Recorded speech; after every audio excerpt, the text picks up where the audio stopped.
ईरोडॉब का 3 बढ़िया सवाल है।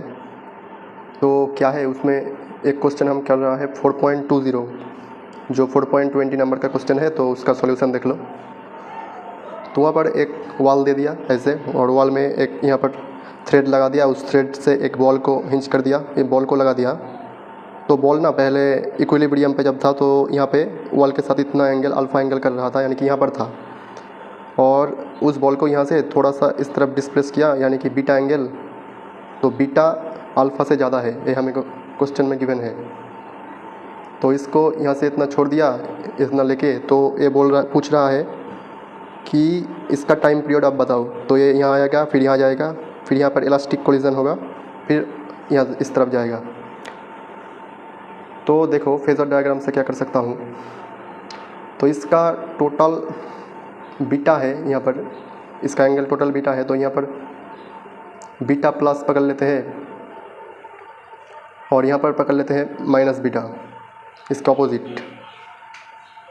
तो अब ये बीटा प्लस से स्टार्ट किया पार्टिकल, बीटा प्लस एम्पलीट्यूड से स्टार्ट किया, यानी कि यहाँ पर जब था तो धीरे धीरे इस तरफ आ रहा है, तो ये पार्टिकल यहाँ जा रहा है, जाते जाते ये यहाँ पर आ जाएगा जब पार्टिकल, तब यहाँ पर ये पार्टिकल है ना, वो यहाँ पर चला जाएगा टॉप मोस्ट पॉइंट पे, यानी कि उसका इतना होगा। अब ये यहाँ से फिर इतना जाएगा अल्फ़ा एंगल, तो ये भी यहाँ से फिर इतना जाएगा, यानी कि ये वाला जो डिस्टेंस है वो अल्फ़ा है। तो अल्फ़ा ये गया, तो वहाँ पे फेजर डायग्राम से मैं देख सकता हूँ ये भी अल्फ़ा गया।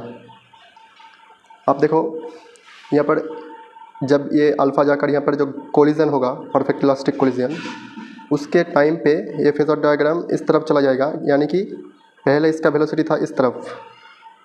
अब जब इसके कोलिजन के बाद जब होगा तब ये इस तरफ जाएगा, यानी कि वेलोसिटी इस तरफ हो जाएगा, ऑपोजिट हो जाएगा।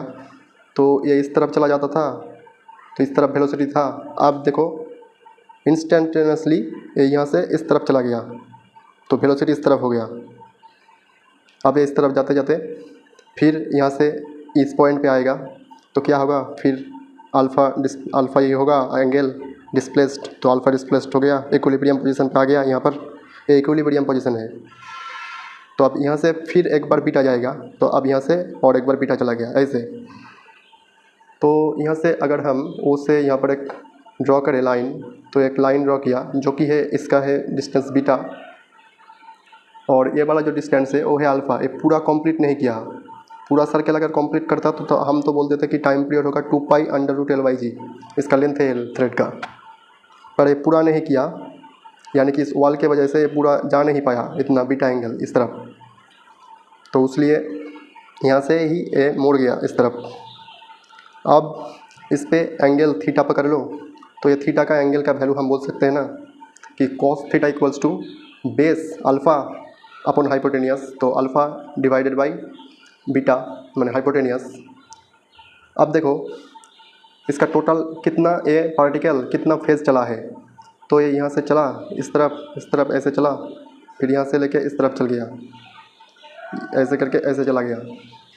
तो कितना चला है, टोटल एंगल है 2π, तो यहाँ से ये भी थीटा, तो यहाँ से एक और ड्रॉ करें लाइन, तो ये भी थीटा हो जाएगा। तो ये से 2 थीटा माइनस कर देंगे, तो 2π में से 2 थीटा माइनस कर देंगे, तो ये टोटल एंगल कितना फेज चला है वो हम निकल गया, तो 2π - 2 थीटा कर दिया। अब देखो एक फार्मूला होता है ना, फार्मूला जैसा कि जितना टाइम लगेगा और जितना फेज चला है डिवाइडेड बाई होगा, इक्वल्स टू होगा जितना टोटल टाइम डिवाइडेड बाई जो फेज चला है। तो हम पकड़ लेते हैं कि टाइम पीरियड है इसका t, तो t डिवाइडेड बाई इतना एंगल चला 2π - 2 थीटा, तो ये कर दिया 2π - 2 theta equals to total time, जो टाइम पीरियड ये वाला, इसके लगेगा t capital T divided by 2π, यानी कि 2π जो चलने में लगेगा। अब इससे क्या करो, t को यहाँ से वैल्यू फाइंड आउट करो, 2π - 2 थीटा को उस तरफ भेजो, 2π - 2 theta divided by 2π into t क्या है equals to 2π√L/g। 2π cancel out हो गया, तो यहाँ से t का स्मॉल t का वैल्यू क्या आ गया, 2π - 2 कॉस इन्वर्स, यहाँ से थीटा का वैल्यू बेर कर लो कि cos inverse alpha by beta, तो यहाँ पर थीटा का वैल्यू रख दिया 2 cos inverse alpha by beta into L/g, तो यही होगा टाइम पीरियड का वैल्यू। यही हमें क्वेश्चन में फाइंड आउट करने को कहा गया था, यही आंसर है। अब हम ना दूसरे वाला क्वेश्चन भी देख लेते हैं। तो अब क्वेश्चन नंबर है 4.27, तो वो भी देख लो, ये भी बढ़िया ही है। यहाँ पर एक बेंड ट्यूब दे दिया और बेंड ट्यूब पे मरकरी रख दिया और उस मरकरी के लिए कुछ पुश किया गया यहाँ से। तो पुश करने के बाद ये इस तरफ चला जाएगा थोड़ा मरकरी, तो इसका टाइम पीरियड बताना है। तो उसके लिए क्या करो, यहाँ से जो ये वाला यहाँ पर था पोर्शन पहले जो मरकरी था, ये वाला टोटल, तो यहाँ से थोड़ा सा पुश करो इस मरकरी को। तो ये पहले था इनिशियल, अब फाइनली ये पुश करने के बाद यहाँ पर आ गया, ये फाइनल है। तो यहाँ से ये वाला थोड़ा सा डिस्प्लेसमेंट होगा, तो ये इस तरफ थोड़ा सा उठ जाएगा। तो ये पहले था इस तरफ, तो इतना लेंथ पे था, तो अब थोड़ा ज़्यादा चला गया ऊपर, तो ऊपर चला गया। तो अब क्या होगा, यहाँ पर अब हमें फोर्स, रेस्टोरिंग फोर्स देखो, यहाँ पर अब ये ऊपर गया तो इस तरफ लगेगा रेस्टोरिंग फोर्स, तो इस तरफ लगेगा रेस्टोरिंग फोर्स। तब देखो ये अगर एक्स डिस्प्लेसमेंट किया तो ये भी एक्स डिस्प्लेसमेंट इस तरफ करेगा, जो कि है वाटर का वॉल्यूम कंजर्वेशन होगा। तो ये भी एक्स डिस्प्लेसमेंट इस तरफ करेगा, ये एक्स डिस्टेंस नीचे नामा, तो ये भी एक्स डिस्टेंस ऊपर चला गया। अब यहाँ पर तो पहले ही से ही था, तो यहाँ पर एक्स डिस्टेंस पकड़ लेते हैं, यानी कि ये एक्स डिस्टेंस तो ये भी एक्स डिस्टेंस। तो अब देखो यहाँ पर एंगल दे रखा है थीटा वर्टिकल के साथ, तो इसमें रेस्टोरिंग फोर्स क्या लगेगा, फोर्स ऑफ रेस्टोरिंग प्रेशर, यहाँ का प्रेशर एक्सेस प्रेशर लो, यानी कि बाहर तो होगा पी नॉट जो एटमॉस्फेरिक प्रेशर, वो हम नेगलेक्ट कर रहे हैं, यहाँ का एक्सेस प्रेशर निकल रहे हैं। तो एक्सेस प्रेशर क्या होगा, पी, यहाँ का pressure into cross section area s दे रखा है हमें क्वेश्चन में, तो एस। अब पी का वैल्यू क्या होगा, यहाँ का अगर प्रेशर फाइंड आउट करें इस लेवल पे, तो ये टोटल जितना हाइट है रो जी एच होता है, तो इसको हाइट लेना है हमें इस पॉइंट से इसका। तो अब देखो ये थीटा, तो यहाँ पर एक वर्टिकल लाइन ड्रॉ किया, तो ये भी थीटा हो जाएगा। अब ए होगा एक्स, ए है एक्स हमारा, तो ए भी एक्स, और ए हम पकड़ ले तो डी, तो क्या होगा, ए अगर डी पकड़ ले तो एक्स का इस तरफ कंपोनेंट होगा एक्स कॉस थीटा, यानी कि वही है डी का वैल्यू। तो वो हम लिख दिया F restoring equals to rho g into total length x plus d, यही तो हाइट है, तो एक्स प्लस डी कर दिया इंटू एस एरिया। आप देखो रो जी रख दिया और एक्स रख दिया, एक्स प्लस डी क्या है, एक्स का कंपोनेंट एक्स कॉस थीटा इस तरफ, यही तो डी का वैल्यू है, तो एक्स कॉस थीटा कर दिया इंटू एक्स। तो अब एक्स को कॉमन ले लो और रो जी एक्स को कॉमन ले लो और रो जी एस कर दो, ऑन प्लस कॉस थीटा कर दो, तो rho g s on plus cos theta हो गया। तो अब फोर्स रेस्टोरिंग के F equals to k x होता है, तो यहाँ पर ए टोटल का वैल्यू के हो गया। तो अब टाइम पीरियड का वैल्यू क्या, टाइम पीरियड का फॉर्मूला क्या होता है, 2 pi under root m by k, तो यहाँ पर 2 pi under root m by k का वैल्यू यहाँ से यहाँ कर पुट कर दो, डाल दो, तो टाइम पीरियड निकल गया ना। तो ये भी बढ़िया ही है। आप और भी एक सवाल वो भी देख लो। अब क्वेश्चन नंबर 4.28 ये भी देख लो, ये भी बढ़िया ही है। तो यहाँ पर बोल रहा है एक व्हील दे दिया, यहाँ पर एक व्हील दे दिया, 2 व्हील दिया, उस व्हील के ऊपर एक रॉड रख दिया ये वाला, इसका जो टोटल लेंथ है वो है हमें गिवन है कि एल है, इस रॉड का टोटल लेंथ एल है। तो अब ये व्हील इस तरफ घूम रहा है, ये व्हील इस तरफ घूम रहा है, इसका पहले सेंटर ऑफ मास था L/2 पे, ये तो सिंपल बात है, ये L/2 डिस्टेंस होगा, ये L/2 डिस्टेंस होगा, तो मिडिल पे ही थाएगा रॉड का सेंटर ऑफ मास। तो यहाँ से ग्रेविटी नीचे की तरफ लगेगा mg, इसका मास अगर m पकड़ ले तो तब क्या है, इसको थोड़ा सा डिस्प्लेसमेंट कर दिया, तो ये ऐसे ऐसे ऐसे करके रॉड ज़्यादा रहेगा, तो ऐसे ही करेगा, तो उसका टाइम पीरियड हमें निकलना है। तो इसको थोड़ा सा डिस्प्लेसमेंट कर दो, इस तरफ डिस्प्लेसमेंट कर दिया। आप देखो एक्स डिस्प्लेसमेंट यहाँ से कर दिया, तो सेंटर ऑफ मास यहाँ पर था पहले सी पॉइंट, थोड़ा सा शिफ्ट हो जाएगा राइट की ओर, तो राइट की ओर थोड़ा सा एक्स डिस्प्लेसमेंट कर दिया, एक्स डिस्प्लेसमेंट शिफ्ट कर दिया। तो अब देखो यहाँ से टोटल ये वाला था L/2, तो ये एक्स डिस्प्लेसमेंट होगा, तो ये डिस्टेंस क्या होगा L/2 प्लस एक्स, और यहाँ से ये वाला एक्स डिस्प्लेसमेंट इस तरफ हुआ, तो ये वाला होगा L/2 माइनस एक्स डिस्टेंस। तो यहाँ से सेंटर ऑफ ग्रेविटी लग रहा है mg।